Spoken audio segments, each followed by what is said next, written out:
नमस्कार, मी अमित रामटेके आणि जर अजूनपर्यंत तुम्ही यूट्यूब चॅनलला सबस्क्राइब केलं नसेल तर सबस्क्राइब नक्की करून घ्या। आज आपण ज्या मुद्द्यावरती बोलणार आहोत तो म्हणजे भारतीय जनता पार्टी। भारतीय जनता पार्टीने आत्ताच नुकत्याच विधान परिषदेच्या निवडणुकांमध्ये आपल्या मित्रपक्षांसह आपले सर्व 9च्या 9 विधान परिषदचे सदस्य निवडून आणलेले आहेत आणि स्वतःची पाठ थोपाटून घेतलेली आहे। आणि असे असले तरीही खरेखुरे जे निवडणुका येणार आहेत विधानसभेच्या, कारण विधान परिषदेच्या निवडणुकांमध्ये आमदारांना मतदान करण्याचा अधिकार असतो आणि आमदारांना व्यवस्थापन करणे हे भारतीय जनता पार्टीला चांगल्या पद्धतीने जमते, हे पुन्हा एकदा त्यांनी दाखवून दिलेले आहे।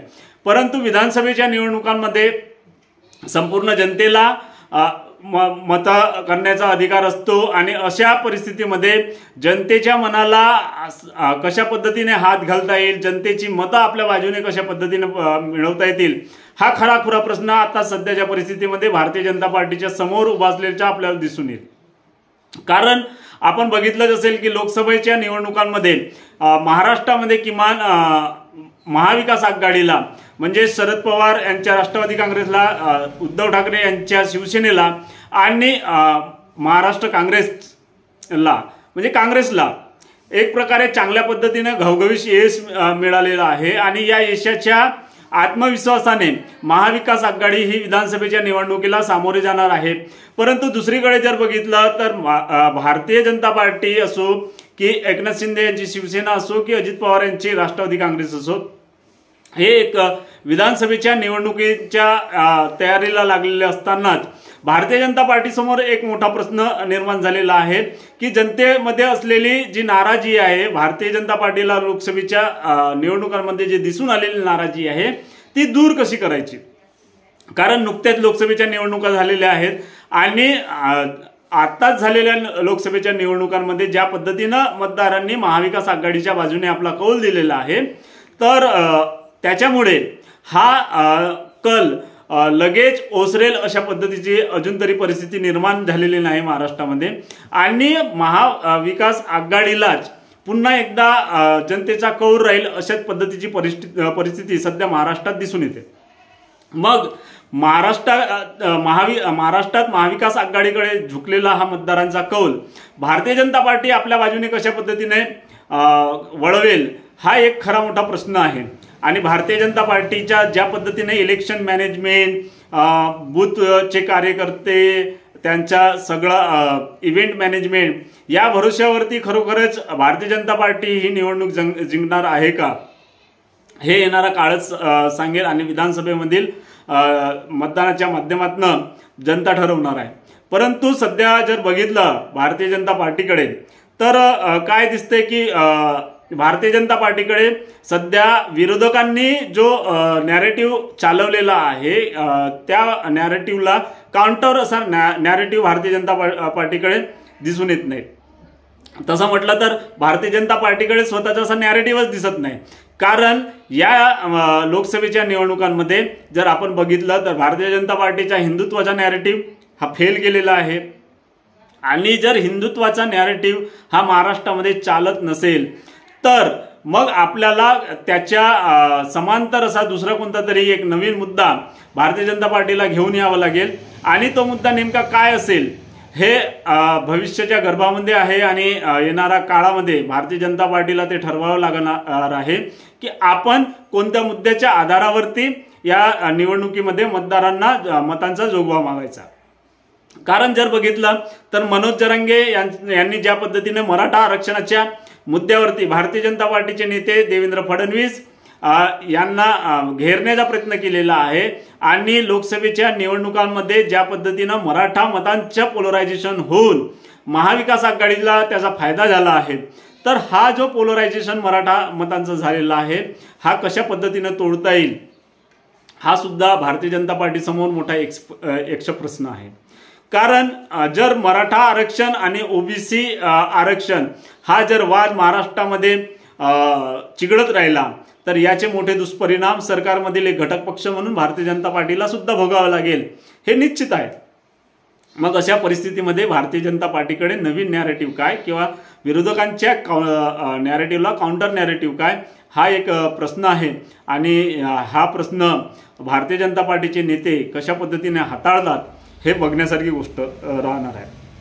महाराष्ट्रामध्ये मोदींच्या गॅरंटीवरती सुद्धा भारतीय जनता पार्टी इलेक्शन लढवू शकत नाही, कारण मोदीची गॅरंटी जी म्हणजे राष्ट्रीय स्तरावरची निवडणूक होती त्या ठिकाणी चालली असती, परंतु राष्ट्रीय स्तरावरच्या लोकसभेच्या निवडणुकीला सुद्धा मोदीची गॅरंटी चाललेली नाही आणि मग राज्य स्तरावरील जी विधानसभेची निवडणूक आहे त्या निवडणुकीमध्ये शिंदेंच्या गॅरंटीवरती भारतीय जनता पार्टीला अवलंबून राहावं लागणार आहे। शिंदेंनी ज्या पद्धतीनं माझी लाडकी बहीण योजना आणलेली आहे, तीर्थ यात्रेसाठी ज्या पद्धतीने ते सोयीसुविधा देऊ घातलेल्या आहेत, तर अशा ज्या शिंदेंची योजना आहेत या शिंदेंच्या गॅरंटीच्या भरोश्यावरती भारतीय जनता पार्टी निवडणूक लढवणार आहे का आणि ते कशा पद्धतीनं शिंदेंची या गॅरंटीला आपली गॅरंटी म्हणून जनतेमध्ये घेऊन जातात हे सुद्धा पाहावं लागणार आहे।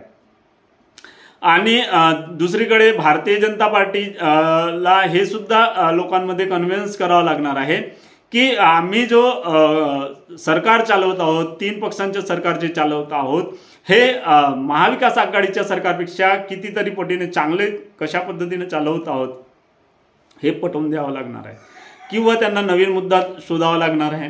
भाजपला आपल्या कार्यकर्त्यांमध्ये सुद्धा जे लोकसभेच्या निवडणुकीतील पराभवामुळे आलेली जी मरगळ आहे ती दूर करावी लागणार आहे। आपल्या कार्यकर्त्यांमध्ये नवा संचार, नवी ऊर्जा निर्माण करण्यासाठी त्यांना काहीतरी नवं सांगावं लागणार आहे, जनतेला काहीतरी नवं सांगावं लागणार आहे, आपल्या कार्यकर्त्यांना काहीतरी नवं सांगावं लागणार आहे, जेणेकरून ते पूर्ण ताकदीने, पूर्ण ऊर्जेने हे भारतीय जनता पार्टीसाठी कामाला लागणार आहेत। आणि तो एकच मुद्दा असू शकतो, तो म्हणजे भारतीय जनता पार्टीचाच मुख्यमंत्री विधानसभेच्या निवडणुकीनंतर बनेल अशी जर कार्यकर्त्यांना हमी वाटली किंवा गॅरंटी वाटली तरच कार्यकर्ते भारतीय जनता पार्टीचे हे यावेळेस भारतीय जनता पार्टीसाठी पूर्ण उत्साहाने, पूर्ण जोमाने कामाला लागण्याची शक्यता आहे। अन्यथा एकनाथ शिंदे यांना मुख्यमंत्री बनवण्यासाठी भारतीय जनता पार्टीचे कार्यकर्ते हे राबण्याची शक्यता जी आहे ती कमी आहे। एकनाथ शिंदे यांना मुख्यमंत्री बनवण्यासाठी भारतीय जनता पार्टीचा कार्यकर्ता का बरं राबणार किंवा का बरं काम करणार हा एक मोठा प्रश्न आहे आणि आपल्या कार्यकर्त्यांना कन्व्हिन्स करणे हे भारतीय जनता पार्टीसाठी एक मोठा आव्हान राहणार आहे की आपल्या कार्यकर्त्यांना आपण कसं पटवून द्यायचं की आपलाच मुख्यमंत्री होणार किंवा एकनाथ शिंदेच मुख्यमंत्री होणार आणि त्याच्यासाठी तुम्ही कामाला लागा, हे भाजप कार्यकर्त्यांना पटवून देणं हे सुद्धा एक आव्हान आहे। त्याच्यानंतर जर आपण बघितलं तर भाजप कार्यकर्त्यांमध्ये भाजपचा मुख्यमंत्री होऊ शकतो हे जोपर्यंत पटवून देणार नाही तोपर्यंत भाजपचा कार्यकर्ता सुद्धा जोमाने कामाला लागणार नाही। आणि महत्त्वाची गोष्ट की लोकांना भावेल आणि लोकांना पटेल असा एखादा मुद्दा यावेळेस भारतीय जनता पार्टीला शोधून काढावा लागणार आहे, लोकांच्या मनाला हात घालावा लागणार आहे। तो एक मुद्दा जो आतापर्यंत भारतीय जनता पार्टीला मतं मिळवून देत होता तो हिंदुत्वाचा मुद्दा ह्या लोकसभेमध्ये चाललेला नाही। ही गोष्ट लक्षात घेता भारतीय जनता पार्टी काय मुद्दा काढतो, संविधानाचा मुद्दा, आरक्षणाचा मुद्दा, हे सर्व मुद्दे भारतीय जनता पार्टीच्या विरोधामध्ये गेलेले आहेत। कट्टर हिंदुत्वाचा मुद्दा सुद्धा भारतीय जनता पार्टीच्या विरोधात गेलेला आहे महाराष्ट्रामध्ये तरी।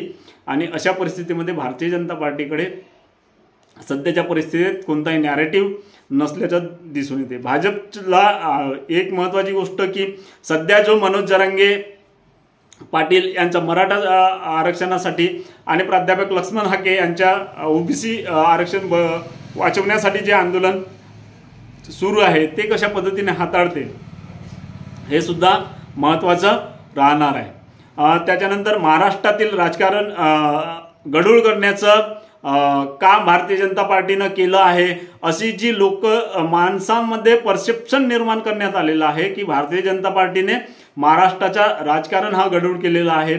एवढ्या मोठ्या प्रमाणामध्ये पक्षांची तोडफोड, पैशांचा वापर हा महाराष्ट्रामध्ये यापूर्वी झालेला नव्हता अशी जी जनमानसांची भावना झालेली आहे। आणि भारतीय जनता पार्टीने निव्वळ सत्तेच्या हव्यासापोटी उद्धव ठाकरे यांची शिवसेना आणि शरद पवार यांचा राष्ट्रवादी काँग्रेस पक्ष फोडला, ही जी माणसांमध्ये भावना निर्माण झाली आहे ही कशा पद्धतीने दूर करता येईल हे पाहण्यासारखं राहणार आहे। आणि असेच जे मुद्दे जे भारतीय जनता पार्टीच्या विरोधात गेले आहेत त्यांना कशा पद्धतीनं आपल्या बाजूनं फिरवता येईल, मतदारांना आपल्या कशा बाजूनं फिरवता येईल, हे भारतीय जनता पार्टी समोरचं मोठं एक आव्हान आहे। तुम्हाला काय वाटते की भारतीय जनता पार्टी या आव्हानांचा सामना कशा पद्धतीनं करू शकते आणि भारतीय जनता पार्टीला या विधानसभेच्या निवडणुकांमध्ये कोणता असा एक मुद्दा आहे की ज्या मुद्द्यावरती भारतीय जनता पार्टी मत मागू शकते आणि ही निवडणूक आपल्या बाजूने फिरवू शकते, तो मुद्दा काय असेल, नवीन मुद्दा काय विधानसभेमध्ये भारतीय जनता पार्टीने घ्यायला पाहिजे, तुमची प्रतिक्रिया काय आहे, तुमचा विचार काय आहे हे नक्कीच तुम्ही कमेंट बॉक्समध्ये सांगा।